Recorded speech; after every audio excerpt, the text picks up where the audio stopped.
Fazendo uma série de estudos baseado no Sermão do Monte, no Sermão da Montanha. E hoje nós vamos para a segunda bem-aventurança, que se encontra no Evangelho de Mateus, capítulo 5, o versículo 4.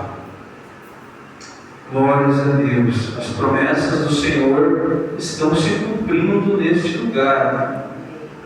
As raízes estão crescendo e estão frutificando para a glória do Senhor Jesus Cristo. Nós somos apenas vasos de barro na mão do oleiro. Evangelho de Mateus, capítulo 5, versículo 4. Aleluia. Está escrito assim. Vamos ler desde o 1. Jesus, vendo a multidão, subiu ao monte e assentou-se. Aproximaram dele os seus discípulos, e abrindo a boca os ensinava, dizendo: Bem-aventurado os pobres de espírito, porque deles é o reino dos céus. O verso 4, qual nós vamos abordar, vamos aprender com Jesus hoje, diz assim: Bem-aventurados os que choram, porque eles serão consolados. Amém? Parece até um paradoxo isso, né, irmãos? Parece engraçado. Bem-aventurado aquele que chora. Como pode ser isso? A palavra bem-aventurado significa feliz aquele que chora. Como uma pessoa que chora pode ser feliz? O que Jesus quer dizer com isso? Mas antes de iniciar isso, irmãos, e entrarmos em alguns pontos aqui, que eu escolhi 3 para falar a respeito disso, nós precisamos entender que Jesus, a palavra de Deus, de Jesus Cristo, ela é verdade. Glórias a Jesus. Ela é verdadeira, ela é fiel.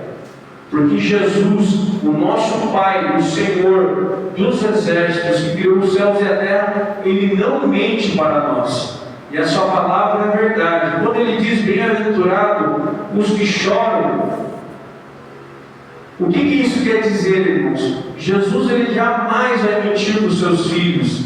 Ele diz a verdade para nós. Mateus 16, 33, Ele diz que nesse mundo nós vamos ter aflições, mas é para a gente ter bom ânimo, porque Ele venceu o mundo. Ou seja, quando Ele nos chama para andar do seu lado, para carregar a sua cruz, a nossa cruz significa as aflições, significa choro, significa pranto, significa dificuldade, e Ele jamais nos enganou. Por isso nós temos que dar tanto valor a essa palavra, porque ela fala a verdade, e todo aquele que fala a verdade para nós, nós temos que amar, porque aquele que fala a verdade para nós, a verdade pode ser dolorosa, e também ela é libertadora, mas ela é sincera. Toda pessoa que te repreender, que falar alguma coisa que você não goste, saiba que essa pessoa te ama e quer ver o seu bem. É por isso que nós devemos amar a palavra do Senhor.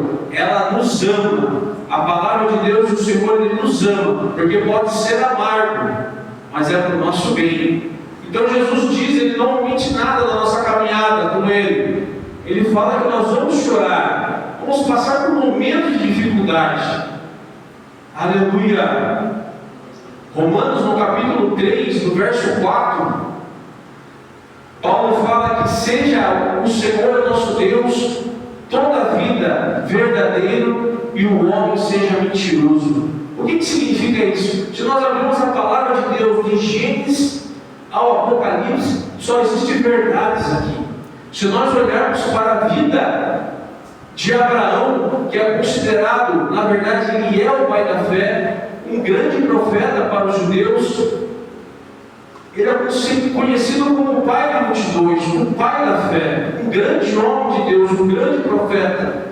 Não ficaria bom no final da sua vida ele fechar o seu currículo, terminar a sua carreira e tirar as suas falhas, os seus vacilos da vida?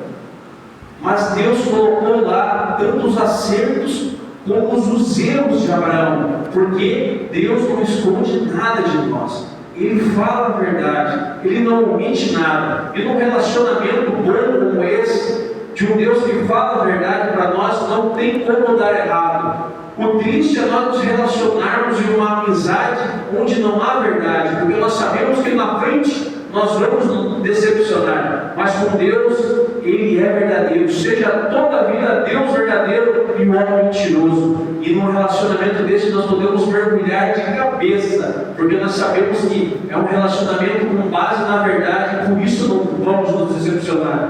Nós encontramos várias histórias na Bíblia, como a do profeta Elias. O profeta Elias, ele matou mais de 900 profetas de Baal. Foi um grande homem de Deus. Fez cair fogo do céu mediante o poder e a autoridade que Deus concedeu para ele. É linda a história dele. Ele sobe numa carruagem de fogo. Não podia ficar no currículo dele registrado na palavra do Senhor só os momentos lindos da vida dele, só os momentos belos. Mas Deus fez questão de inspirar homens e colocar naquele momento que ele fugiu daquela mulher endemoniada, Jezabel. Um homem que matou profetas, que fez o fogo cair do céu. Num momento de fraqueza, ele se esconde na caverna. Parece que o currículo dele, a história dele, fica até manchada, né? Um homem tão poderoso, tão belo. Será que essa história não podia ser passada uma borracha, um corretivo e ser apagado, ser escondido? Não, mas Deus faz questão de colocar na Bíblia para buscar a verdade, porque o nosso Deus é um Deus verdadeiro. Glórias a Deus. Se nós olharmos para a vida de Davi, irmãos, que história maravilhosa. É praticamente um super-herói, se nós observarmos. Humilhado pelos seus irmãos, pastor de ovelhas esquecido, enfrentou o urso e enfrentou o leão, enfrentou o gigante, o cortou, derrotou com a sua própria espada. Um currículo perfeito, belo, maravilhoso, mas Deus não omitiu o fracasso de Davi. Está lá no texto a história dele. Por que isso? Por que eu estou frisando isso, irmão? Porque Deus é um Deus de verdade, um homem de Deus, e a sua palavra nunca vai mentir para você, irmãos. O nosso relacionamento com o Senhor é um relacionamento baseado em confiança e em verdade. Aleluia! E num relacionamento assim, irmãos, nós temos que dar valor tanto a Jesus Cristo, porque Ele nunca vai mentir para você. Talvez no seu trabalho alguém vai mentir para você. Talvez em casa, no relacionamento mal sucedido, vai existir mentiras, fracassos e decepções. Mas com Jesus só existe verdade no relacionamento com Ele, porque Ele te ama. Aleluia. Mateus no capítulo 5, versículo 37, a palavra de Deus fala que seja o nosso sim, sim e o não, não. Ou seja, não existe meio termo com Jesus. Ou nós estamos totalmente com Ele e nos lançamos aos seus braços e agarramos a cruz e vamos até o final, ou nós não estamos com Ele. A Bíblia sempre fala de duas vertentes. Ela fala sobre dualidade, sempre luz e trevas. Fala sempre do caminho estreito e o caminho largo. A porta estreita e a porta larga. Servir a Deus ou servir a Mamon, as riquezas. Não existe terceira via, só existe duas vias. Eu coloquei uma figura aqui para análise e meditação nessa analogia aqui, irmãos, olhando para essa figura do Evangelho. O que está de errado com ela? Existem dois segmentos. Existe uma bifurcação nessa imagem, nessa figura. Existe uma pessoa ali, um ser, um homem, que está em dúvida na sua caminhada. Do lado esquerdo nós conseguimos observar um caminho tortuoso, um caminho difícil de se caminhar, que não está planado, um caminho de dificuldades. E à direita uma rodovia bem pavimentada, sem buracos, e existe até um sol lá no fim da estrada. Mas o que está errado nessa figura? Vocês conseguem observar, conseguem notar o que há de errado nesse desenho, nessa imagem? O que está de errado nessa imagem é essa opção ali, de nós estarmos parados diante da verdade do Evangelho.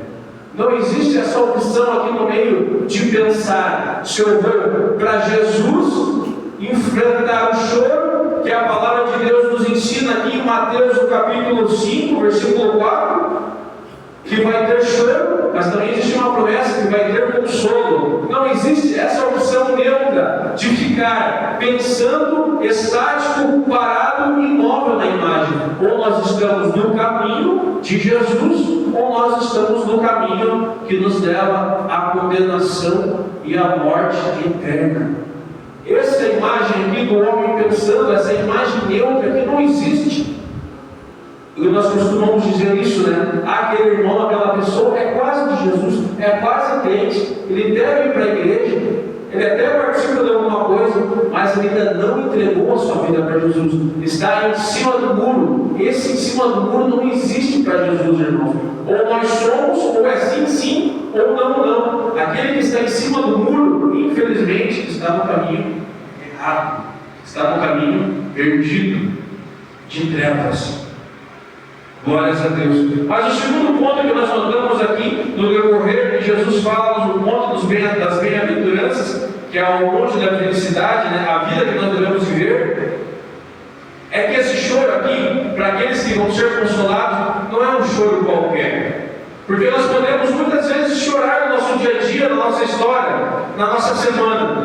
Às vezes, se eu for assistir um jogo do meu time e perder, isso vai trazer lágrimas. Não é desse tipo de choro que Jesus está falando, do relacionamento nosso sucedido, aquela pessoa, aquele homem, aquela mulher que está ouvindo aquela sofrência e chega a derramar lágrimas nos seus olhos.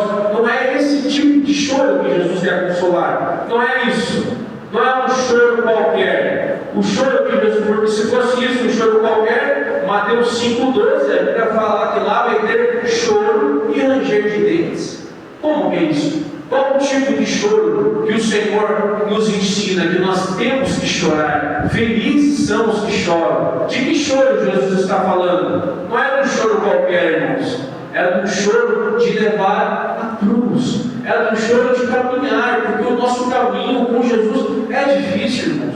Não é fácil você estar com o coração aberto todo momento para Cristo. Não é fácil nós não termos a nossa raiva, às vezes dá vontade de explodir no trabalho, dá vontade de explodir em casa, em qualquer lugar, mas é difícil, irmãos. O amor que Jesus nos ensina de amar o próximo não é fácil. É às vezes colocar o próximo até acima de nós mesmos.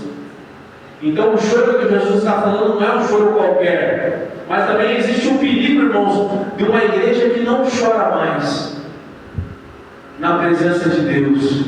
Existe um perigo nesse mundo. Mateus 24,12 fala que existe uma criatura que influencia esse mundo. 24,12 de Mateus diz que por se multiplicar o mal no mundo, o amor de muitos iam esfriar.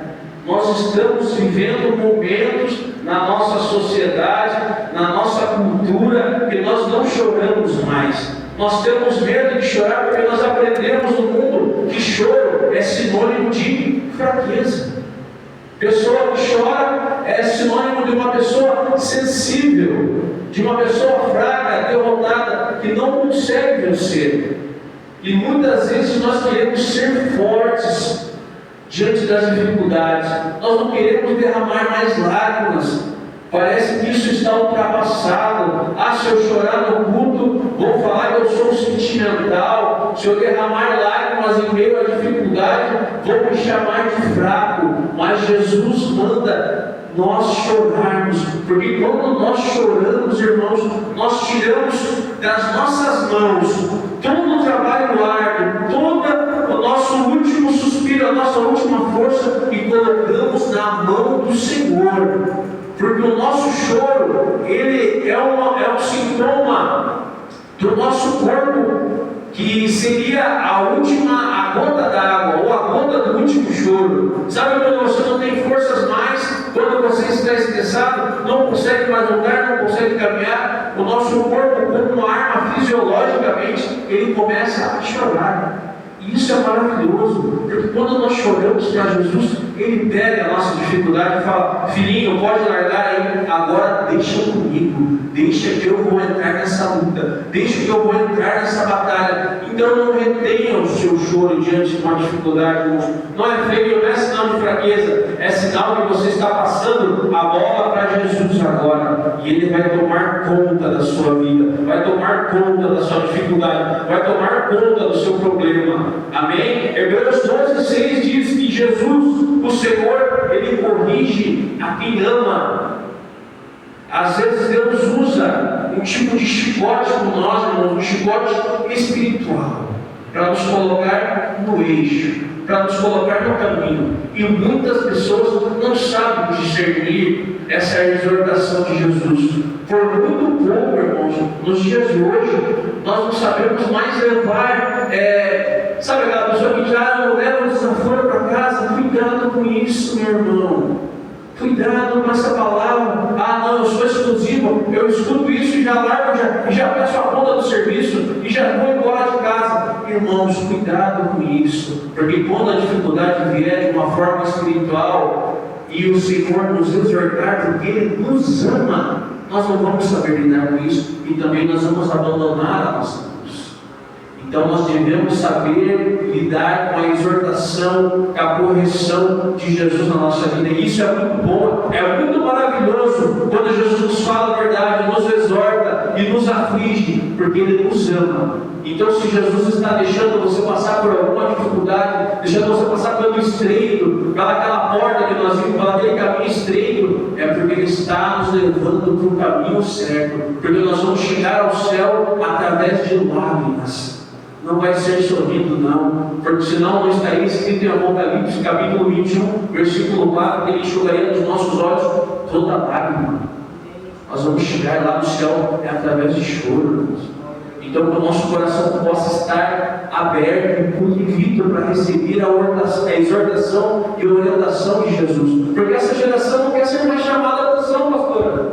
A nossa geração, pastor, não quer mais ser exortado, não quer mais receber puxão de orelha. Qualquer coisinha, eu vou abandonar. Qualquer coisinha, deixa para lá, isso não é para mim. Qualquer coisinha, nós estamos largando os bets, estamos largando a obra.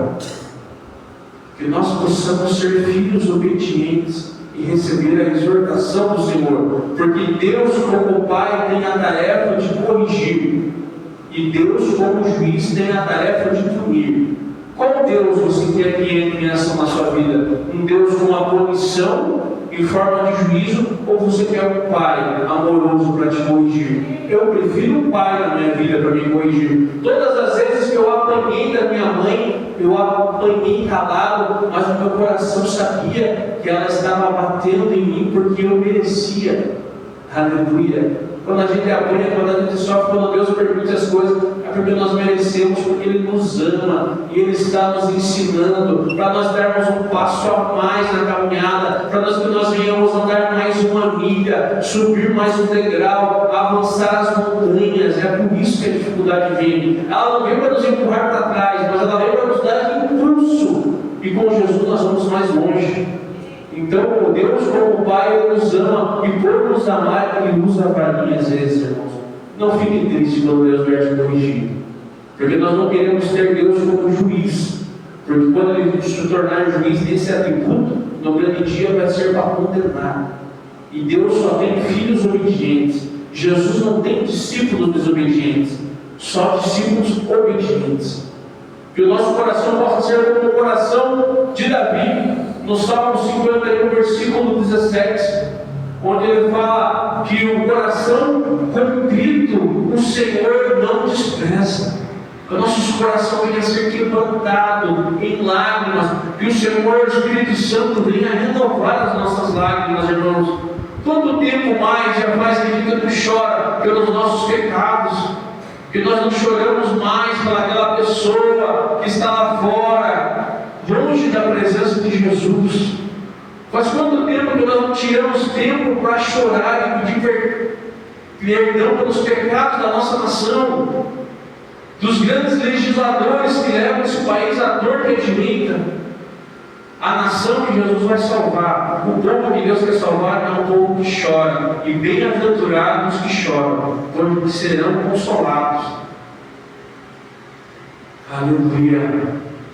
E o consolo de Deus, irmãos, como eu já disse, chorar é abrir mão dos nossos problemas e colocar nas mãos de Deus, nas mãos de Jesus. Quando nós choramos, é a nossa última gasolina, é o nosso último suspiro. E quando vem as lágrimas, nós não podemos fazer mais nada. E é isso que Jesus quer: filhos que sejam dependentes dEle. Nós temos que ser dependentes dEle. Assim como diz em Mateus 6, Senhor, o pão nosso de cada dia nos dá hoje. O pão é Ele que provê, irmãos. A saúde é o Senhor que provê. As nossas vestes são Ele que provê. A nossa saúde, o nosso emprego é Jesus que provê. E nós temos que andar nessa dependência. Sabe aquela criança de colo que não consegue fazer nada e chora para receber da sua mãe o seu alimento? É desse jeito que nós temos que ser na presença de Jesus. Lembra quando Jesus fala para os seus discípulos: não afastem as crianças, mas deixe vir a mim os pequeninos, porque deles é o reino do céu. Nós precisamos ser dependentes do nosso mestre como crianças, irmãos. E o choro na vida de uma criança é uma constante, por qualquer coisa que está chorando. Quanto mais chorando uma criança, mais dependente ela é. Que nós possamos ser dependentes de Jesus, porque as nossas lágrimas, ela tem um preço para Deus. As nossas lágrimas para Jesus, elas não são em vão, elas têm uma recompensa. Em Salmo 56, versículo 8, a palavra do Senhor diz que Ele põe as nossas lágrimas no odre, no vaso. Olha a importância da tua lágrima. Jesus, o Senhor Deus, Ele está guardando cada lágrima que você derrama na presença dEle. Como isso é precioso! Um Deus que cuida de nós em todos os detalhes. Até na lágrima que você derrama, o Senhor está olhando, Ele está cuidando, Ele está guardando. E isso terá uma recompensa, irmãos. Terá um consolo. Como eu já disse em Apocalipse 21:4, no dia que nós formos para a glória, partirmos desse mundo de aflição e de injustiça e de dores, lá no céu não haverá mais choro, não haverá mais pranto, não haverá mais morte, não haverá mais dor, porque o Senhor Jesus enxugará dos nossos olhos todas as lágrimas. Que coisa gloriosa, irmãos! Que coisa maravilhosa! A premissa do Evangelho, a coisa mais importante, o objetivo do Evangelho não é nos poupar das nossas lágrimas aqui, do nosso choro aqui, mas é nos poupar das nossas lágrimas, do nosso pranto na eternidade. É melhor chorar agora com Jesus do que chorar pela eternidade no inferno. É melhor você sofrer com Jesus as arduras da cruz, as dificuldades, os espinhos dessa vida, aqui nessa vida, do que sofrer na eternidade. Glórias a Deus. 1 Tessalonicenses também fala, no capítulo 4, versículo 18, que não só Deus vai consolar a gente no grande dia da glória dele, do seu juízo, mas que nós, Paulo nos dá um conselho em Tessalonicenses, que nós devemos consolar uns aos outros.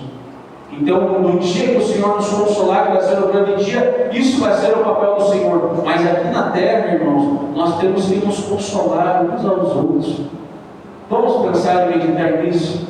Será que você tem sido um agente de consolo no seu trabalho?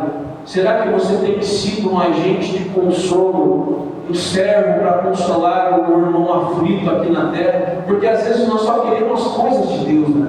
Nós só queremos que Deus haja. Eu só acredito quando Deus abrir o céu, aí eu vou glorificar. Só quando Deus enviar um anjo, aí eu vou adorar Ele. Não, mas o Senhor nos dá uma missão, que nós temos que ser agentes de Jesus aqui na terra, consolar uns aos outros.